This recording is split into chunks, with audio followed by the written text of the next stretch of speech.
Namaste, everybody. Welcome to the Festival of Bharat. My name is Sharan Sethi, your host.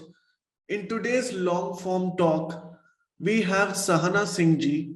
Sahana ji is an author, an editor, and a columnist who writes on a variety of issues, including water management, Indian history, etc. Her articles have been previously published in Discovery Channel Asia, Reader's Digest, and even the Washington Post.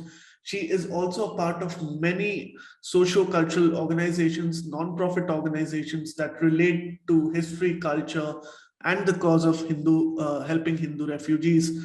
Sahana ji, thank you so much for joining us. Welcome to the Festival of Bharat. Namaste, Sahana ji. How are you?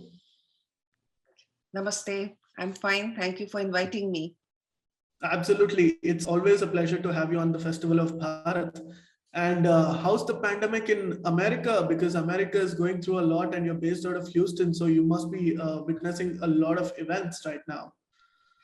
Yes, the cases are rising, but we are all, we don't really go out too much. So we stay indoors and we are masked up. So far we have been fine. But yes, we are hearing about cases of pandemic rising. Hope it all comes down soon. Absolutely. We hope the same too. And I'm really glad that you and your family are safe. Sanaji, the first question I want to ask you is, did people in ancient India really know about hygiene and sanitation? And is there any evidence of it?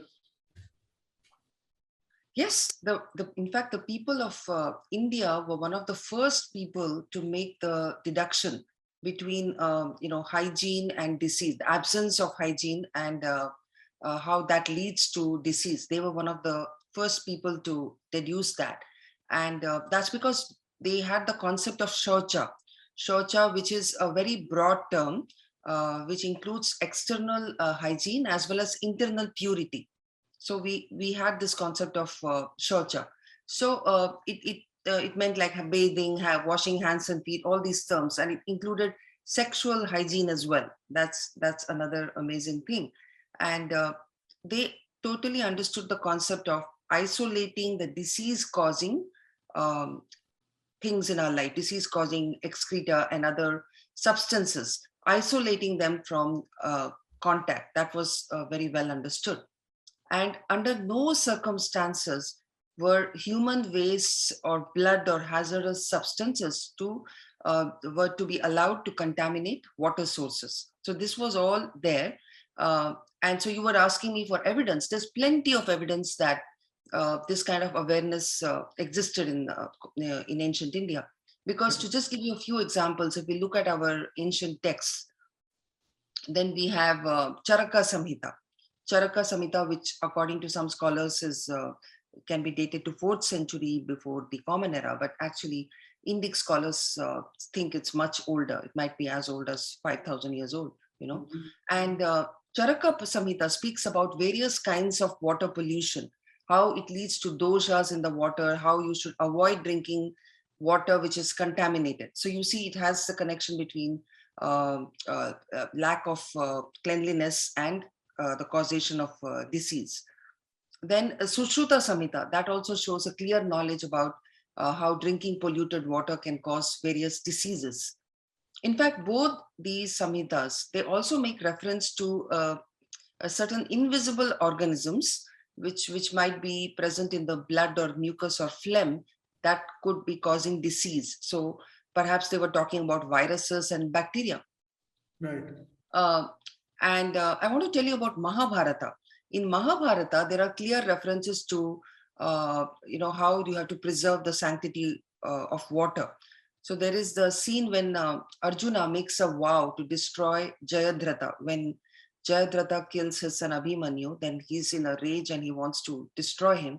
And then he makes this vow that if I do not kill Jayadratha by the end of the day, let me go to the same hell that people go to when they release phlegm or urine or excreta into water. So he said that shows you how much awareness is there. Then there is the Arthashastra, which talks about severe punishments for those who pollute water sources. And then there are many other texts like Vastu Shastra, Vayu Purana, Kama Sutra. there's so much evidence of the knowledge of hygiene and sanitation. So I wish that these texts could have been used to extract global practices, global best practices, which is needed for a healthy ecosystem, various healthy ecosystems in our planet. We could have used all these texts to make those code of practices. That's very interesting, Sahana ji. Now, Yeah. please tell me, if we knew so much about sanitation and health and hygiene, why did we and why do we still have open defecation?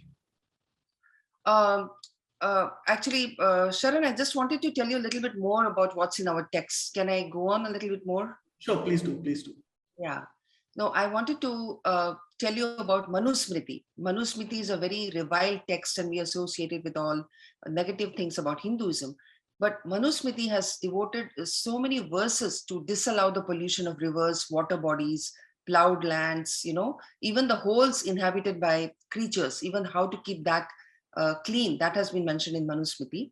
And the most amazing thing is that the Manu Smriti specifically lists 10 impure substances that are produced by the human bodies. Okay, oily exudations, semen, blood, urine, mucus, feces, earwax, phlegm, tears, sweat. So you see, can you imagine the kind of systematic thinking that has gone into this analysis?